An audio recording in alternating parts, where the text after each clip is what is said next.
पहला सवाल है कि जीव विज्ञान की कौन सी शाखा वंशानुक्रम पैटर्न्स के माध्यम पर केंद्रित होती है। तो हम लोगों का जो करेक्ट आंसर हो जाएगा वो हो जाएगा हम लोग का आनुवांशिकी यानी जेनेटिक्स हो जाएगा। अब हम लोग इसका डिस्क्रिप्शन देख लेते हैं कि जो आनुवांशिकी होता है ना यानी जेनेटिक्स होता है वह जीव विज्ञान की वह शाखा होती हैं जो वंशानुक्रम पैटर्न के अध्ययन पर केंद्रित होती हैं।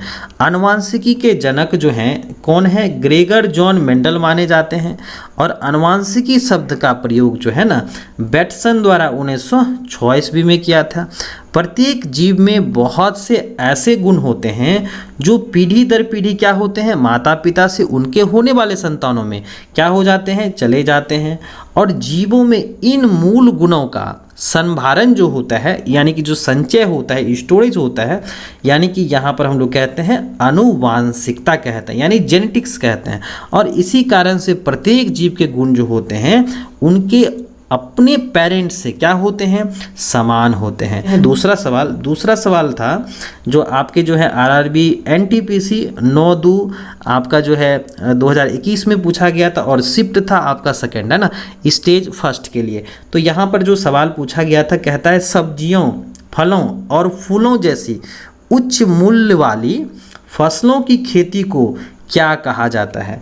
देखिए यहाँ पर जो है ना सेरीकल्चर जो है आपका, सेरीकल्चर जो है, सेरीकल्चर किससे संबंधित होता है, रेशम कीट पालन से। किससे होता है, रेशम कीट पालन से संबंधित होता है। ठीक है, चलिए। और पीसी कल्चर किससे संबंधित होता है, मछली पालन से।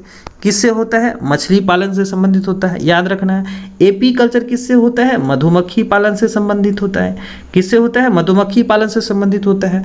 और आपके हॉर्टिकल्चर जो होते हैं ना वह आपके सब्जियों, फलों और फूलों जैसी उच्च मूल्य वाली फसलों की को कहते हैं। यहाँ पर हम लोग क्या करते हैं, हॉर्टिकल्चर के ही अंतर्गत हम लोग क्या करते हैं, इसका हम लोग अध्ययन करते हैं। या हम लोग खेतीबाड़ी में जो है इस तरह से करते हैं ना, जो सब्जियों हों, फलों हों, फूलों हों, जैसे हम लोग क्या करते हैं, फसलों की खेती करते हैं ना, इस तरह से।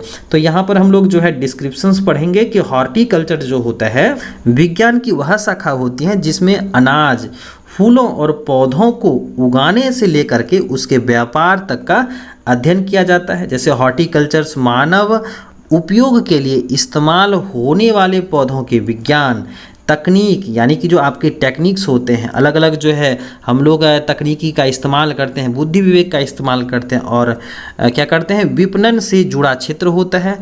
इसे दो भाग यानी कि जो फसल, सब्जी और अनाज होता है और खाद्य होता है जैसे फूल और पौधे के रूप में मानते हैं। अब हम लोग देखते हैं अगला सवाल।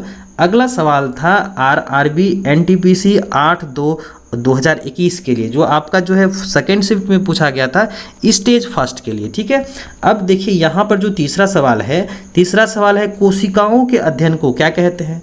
तो कोशिकाओं के अध्ययन को हम लोग क्या कहते हैं भाई, तो यहाँ पर हम लोग क्या कहेंगे, पहला ऑप्शंस है सीरोलॉजी है, साइटोलॉजी है, साइटोप्लाज्म है या इटियोलॉजी है।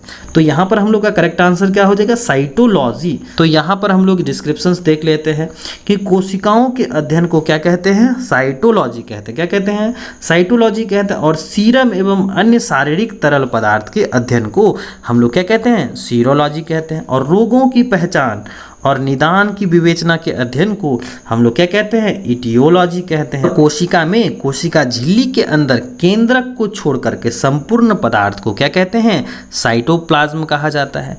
यह रवेदार, जेलीनुमा तथा अर्ध तरल पदार्थ होता है। यह कोशिका के 70% भाग की रचना करते हैं। चलिए अब हम लोग देखते हैं अगला सवाल। अगला सवाल आया था विटिकल्चर क्या होता है।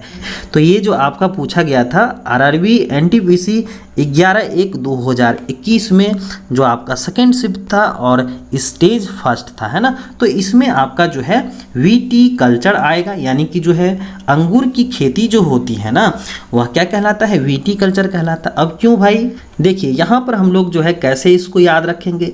अंगूर का जो वैज्ञानिक नाम होता है ना वह क्या होता है, विटिस। क्या होता है, विटिस विनिफेरा होता है। क्या होता है, विटिस विनिफेरा होता है। तो याद रखिएगा विटिस जो है यानी कि विटिकल्चर से रिलेटेड है, यानी कि जो अंगूर का वैज्ञानिक नाम है विटिस स्पिनिफेरा, है ना। और हम लोग इसको अंडरलाइन करेंगे क्योंकि ये बायोलॉजिकल नाम है ना, वैज्ञानिक नाम है, तो इस तरह से हम लोग अंडरलाइन करेंगे। तो विटिस का जो है ना वर्ड्स हम लोग ले लेते हैं, तो विटिकल्चर कहते हैं। तो अंगूर की खेती क्या हो गई, विटिकल्चर हो गई।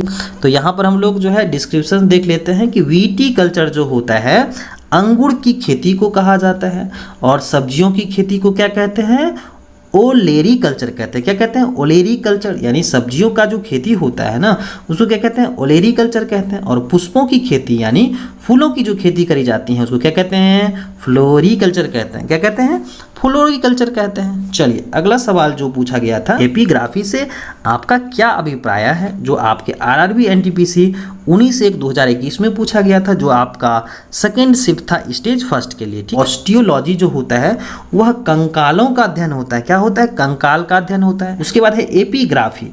एपिग्राफी किसका अध्ययन है, शिलालेखों का अध्ययन है। कार्टोग्राफी किसका अध्ययन है, मानचित्रों का अध्ययन होता है। न्यूमिस्मेटिक किसका अध्ययन होता है, सिक्कों का अध्ययन होता है। तो हम लोगों का सवाल आया था कि एपिग्राफी क्या होता है, तो एपिग्राफी देख लीजिए, एपिग्राफी किसका अध्ययन है, शिलालेखों का अध्ययन है। तो शिलालेखों का अध्ययन यहाँ पर हम लोग का जो है सेकेंड आंसर क्या हो जाएगा, करेक्ट हो जाएगा। अगला सवाल पूछा गया था, पक्षियों के अध्ययन को क्या कहा जाता है, ऑर्निथोलॉजी। क्या कहते हैं, ऑर्निथोलॉजी। ऑर्निथीन हो गया, ऑर्निथीन क्या है, फीकल प्रोडक्ट्स है, और लॉजी माने क्या होता है, अध्ययन होता है। तो ऐसे करके याद रख लीजिएगा, है ना। देखिए यहाँ पर हम लोग डिस्क्रिप्शंस पढ़ लेते हैं कि ऑर्निथोलॉजी जो होता है वह पक्षियों के अध्ययन से संबंधित है। हर्पेटोलॉजी किससे संबंधित है, उभयचर एवं सरीसृपों का अध्ययन होता है। ऑप्थेल्मोलॉजी किससे है, आँखों का चिकित्सकीय अध्ययन से संबंधित है। एंथ्रोपोलॉजी किससे रिलेटेड है, मानव के क्रमिक विकास का अध्ययन होता है। तो हम लोगों का करेक्ट आंसर्स क्या हो जाएगा, ऑर्निथोलॉजी हो जाएगा। क्या हो जाएगा, पक्षियों का अध्ययन ऑर्निथोलॉजी हो जाएगा। चलिए अब हम लोग देखते हैं अगला सवाल, पक्षियों के अध्ययन को क्या कहते हैं, जो आपका जो है फिर रिपीट किया, लेकिन जो है यह अलग अलग जो है ना परीक्षा में पूछा गया है। यानी कि यहाँ पर जो आपका है 18/1/2021 में पूछा गया था, और यहाँ पर देख लीजिए ये सवाल जो पूछा गया 28/3/2016 को पूछा गया था, और ये आपके आरआरबी एनटीपीसी में आपका सेकेंड शिफ्ट में आया था स्टेज फर्स्ट के लिए। ठीक है, तो क्या हो जाएगा करेक्ट आंसर, ऑर्निथोलॉजी। क्या हो जाएगा, ऑर्निथोलॉजी हो जाएगा। नेक्स्ट सवाल हम लोग का है कि सेरीकल्चर शब्द जो है निम्नलिखित में से किससे संबंधित होता है, जो आपके जो है ना आरआरबी एनटीपीसी 28/12/2020 में जो है आपका फर्स्ट शिफ्ट में स्टेज फर्स्ट के लिए पूछा गया था। इसमें पहला ऑप्शन है मछली पालन से संबंधित होता है, रेशम की खेती से रिलेटेड होता है, पक्षी पालन से, और आपका मधुमक्खी पालन से। तो सेरीकल्चर किससे रिलेटेड होता है भाई, तो रेशम की खेती से होता है, यानी कि इससे हम लोग रेशम प्राप्त करते हैं। तो यहाँ पर हम लोग डिस्क्रिप्शंस देख लेते हैं कि सेरीकल्चर जो होता है रेशम कीट पालन का अध्ययन होता है। पीसी कल्चर क्या होता है, आपके मत्स्य पालन का अध्ययन होता है। एपी कल्चर क्या होता है, मधुमक्खी पालन से रिलेटेड होता है, और एवी कल्चर जो होता है वह पक्षी पालन से रिलेटेड होता है। तो यहाँ पर ध्यान में रखिएगा कि पक्षी पालन जो होता है ना इसके लिए क्या होता है, एवी कल्चर इस्तेमाल किया जाता है, यानी कि पक्षी पालन क्या कहलाता है, एवी कल्चर कहलाता है। एवी कल्चर देखिए किससे रिलेटेड है, जो आपके रिपीटेशन सवाल है जो आपके पूछे गए थे आरआरबी एनटीपीसी 5/4/2016 ईस्वी को सेकेंड शिफ्ट में आया था, और स्टेज फर्स्ट के लिए। ठीक, तो सेरीकल्चर जो है वह किससे रिलेटेड होता है भाई, रेशम के कीड़ों के पालने से। चलिए हम लोग नेक्स्ट सवाल देख लेते हैं कि यहाँ पर कह रहा है कि निम्नलिखित में से कौन सा शब्द पशु व्यवहार के जैविक अध्ययन का सबसे अच्छा वर्णन करता है, जो आपके आरआरबी एनटीपीसी 12/1/2021 में फर्स्ट शिफ्ट में पूछा गया था स्टेज फर्स्ट के लिए। ठीक है, तो करेक्ट आंसर हो जाएगा डी हो जाएगा। हिमेटोलॉजी क्या होता है, यानी हिमेटोलॉजी का अध्ययन जो है डैश से संबंधित है, जो आपके आरआरबी जेई 14/12/2014 ईस्वी में पूछा गया था, और आपका ग्रीन पेपर्स में यहाँ पर देखें कि हिमेटोलॉजी जो होता है ना यह रक्त से संबंधित संबंधित होता है। किससे होता है? हेमेटोलॉजी जो होता है वह रक्त के अध्ययन से संबंधित होता है। डेंड्रोलॉजी जो होता है वह वृक्ष एवं झाड़ियों के अध्ययन से रिलेटेड होता है। टिश्यू कल्चर जो होता है यह कृत्रिम माध्यम से उत्तकों का संवर्धन होता है। और वायरोलॉजी जो होता है वह विषाणुओं के अध्ययन से रिलेटेड होता है। हेमेटोलॉजी जो होता है वह किसका अध्ययन होता है? रक्त का अध्ययन होता है। और जो भाई बंधु जो है इस चैनल पर नए हैं, चैनल को सब्सक्राइब कर लीजिएगा, अपने साथी के साथ शेयर कर लीजिएगा, ताकि आने वाले समय में हम लोग जो है अलग अलग टॉपिक्स पर जो है यहाँ पर हम लोग अलग अलग जो है कॉम्पिटिटिव एग्जामिनेशंस के ऑब्जेक्टिव देखने वाले हैं। तो चलिए हम लोग यहाँ पर देखते हैं कि अगला सवाल है मॉर्फोलॉजी क्या होता है। ठीक है, मॉर्फोलॉजी जो होता है वह जीव की आकृति, संरचना और विशिष्ट संरचनात्मक गुणों का अध्ययन होता है। चलिए अब हम लोग इसका डिस्क्रिप्शंस देख लेते हैं कि आकारिकी जो होता है, जिसको हम लोग अंग्रेजी भाषा में मॉर्फोलॉजी कहते हैं, तो जीव विज्ञान की एक ऐसी शाखा होती है जिसके अंतर्गत किसी जीव की आकृति, उनकी संरचना और विशिष्ट संरचनात्मक गुणों का अध्ययन किया जाता है। चलिए अब हम लोग देखते हैं अगला सवाल। अगला सवाल आया था निम्नलिखित में से किसमें मनुष्य का अध्ययन होता है। चलिए जो आपके आरआरबी एनटीपीसी 10/4/2016 ईस्वी में पूछा गया था और ये आपके थर्ड शिफ्ट स्टेज फर्स्ट के लिए था। लोग देख लेते हैं, डिस्क्रिप्शन देख लेते हैं कि एंथ्रोपोलॉजी में मानव के विकास, रीति रिवाज, इतिहास, परंपराओं से संबंधित विषयों का अध्ययन करते हैं। जैसे आर्कियोलॉजी जो होता है पुरातत्व संबंधी विज्ञान की शाखा होती हैं। इक्थियोलॉजी जो होता है वह मछलियों का अध्ययन किया जाता है। और एंड्रोलॉजी जो है पुरुष स्वास्थ्य से संबंधित होता है, मुख्यतः प्रजनन स्वास्थ्य और मूत्र संबंधी चिकित्सा विज्ञान की शाखा होती है। नेक्स्ट सवाल था कि जंतु विज्ञान की किस शाखा का मानव जाति के समाजशास्त्र के अध्ययन से गहरा संबंध है? एंथ्रोपोलॉजी क्या हो जाएगा? एंथ्रोपोलॉजी जो है यह क्या है? मानव जाति के समाजशास्त्र के अध्ययन से गहरा संबंध है। चलिए अब हम लोग देखते हैं अगला सवाल कि निषेचन, विकास, विभाजन और विभिन्नता के अध्ययन को किस नाम से जाना जाता है? जो आपके आरआरबी एनटीपीसी स्टेज फर्स्ट जो आपका 30/4/2016 में फर्स्ट शिफ्ट में पूछा गया। तो यहाँ पर हम लोग देख लेते हैं डिस्क्रिप्शन कि निषेचन, विकास, विभाजन और विभिन्नता के अध्ययन को भ्रूण विज्ञान कहा जाता है। क्या कहा जाता है? भ्रूण विज्ञान यानी एम्ब्रायोलॉजी कहलाता है।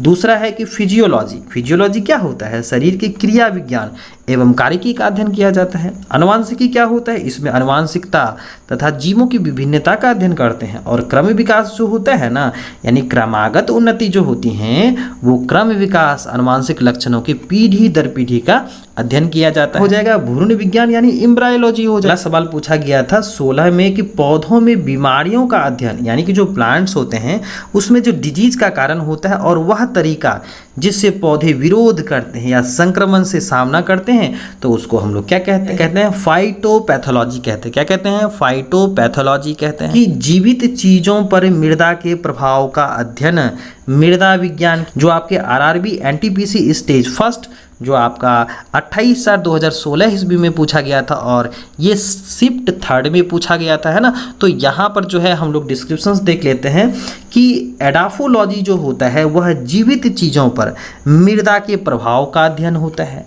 एंड्रोलॉजी जो होता है वह पुरुषों में बांझापन या यौन रोगों का अध्ययन होता है।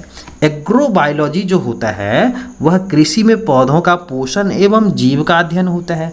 और डेस्मोलॉजी जो होता है ना वह एनाटॉमी के अध्ययन से स्नायुबंध का अध्ययन होता है। एडाफोलॉजी अगला सवाल पूछा गया था कि निम्नलिखित में से शरीर विज्ञान एवं चिकित्सा विज्ञान की वह कौन सी शाखाएं हैं जो पुरुषों के विशिष्ट रोगों एवं स्थितियों से संबंधित होती हैं, यानी स्थितियों से संबंधित होती हैं। एंडोलॉजी जो होता है वह पुरुषों में बांझापन व यौन रोगों का अध्ययन होता है ना। बायो इकोलॉजी जो होता है प्राकृतिक वातावरण में रहने वाले जीवों के बीच अंतर संबंधों का अध्ययन होता है।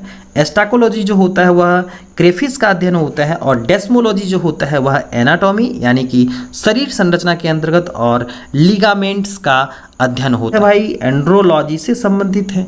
चलिए अब हम लोग देखते हैं अगला सवाल। अगला सवाल है 19वां कि निम्नलिखित में से चिकित्सा विज्ञान की कौन सी प्रशाखा जो है यकृत के उपचार और अध्ययन से रिलेटेड है, यानी संबंधित है। जो आपके आरआरबी एनटीपीसी स्टेज फर्स्ट 27/4/2016 ईस्वी में पूछा गया था और यह आपका थर्ड शिफ्ट में पूछा गया। तो यहाँ पर जो है हम लोग डिस्क्रिप्शन देख लेते हैं कि हेप्टोलॉजी के अंतर्गत जो है लीवर, किसका, लीवर का, पित्ताशय की थैली, गॉल ब्लैडर और पेनक्रियाज के साथ साथ उनके विकारों का अध्ययन करते हैं। दूसरा है कि हेल्कोलॉजी जो होता है वह अल्सर का अध्ययन होता है। और गेरिएट्रीज जो होता है वह ओल्ड पीपल्स यानी बुजुर्गों के स्वास्थ्य की देखभाल करता है। तो यहाँ पर हम लोग का करेक्ट आंसर क्या हो जाएगा, हेप्टोलॉजी। क्या हो जाएगा, हेप्टोलॉजी। जीवों के वर्गीकरण यानी कि जो सजीवों का क्लासिफिकेशंस होता है से संबंधित जीव विज्ञान की शाखा को हम लोग क्या कहते हैं। जो आपके आरआरबी एनटीपीसी स्टेज फर्स्ट 28/4/2016 में जो फर्स्ट शिफ्ट पूछा गया था, यहाँ पर है आपका वर्गीकरण विज्ञान है, नेथोलॉजी है, शरीर रचना विज्ञान है और सेरोलॉजी है। तो हम लोग का करेक्ट आंसर हो जाएगा वर्गीकरण विज्ञान है। चलिए हम लोग देख लेते हैं यहाँ पर कि डिस्क्रिप्शंस क्या है कि जीवों के वर्गीकरण से संबंधित जीव विज्ञान की वह शाखा होती हैं जिसको हम लोग क्या कहते हैं, वर्गीकरण विज्ञान कहते हैं। यह विभिन्न जातियों एवं जंतुओं और पौधों का अध्ययन कराता है। जैसे अध्ययन कराता है। सन 1735 ईस्वी में कार्ल लिनियस ने सिस्टेमा नेचुरी के आधार पर वर्गीकरण किया था, जिसमें आपके नोथोलॉजी यानी धार्मिक मानवीय प्रयास, ईश्वर शक्ति का अध्ययन, जैसे एनाटॉमी जो होता है वह शरीर संरचना और शरीर के चीरफाड़ का अध्ययन, और लिम्नोलॉजी जो होता है नदियों, झीलों, तालाबों, जलप्रपातों, अर्ध भूमि और समुद्र से अलग करने का अध्ययन होता है। तो यहाँ पर हम लोग का जो करेक्ट आंसर हो जाएगा, जीवों के वर्गीकरण से संबंधित जीव विज्ञान की जो शाखा क्या कहलाती हैं, तो ये कहलाती हैं वर्गीकरण विज्ञान कहलाती हैं।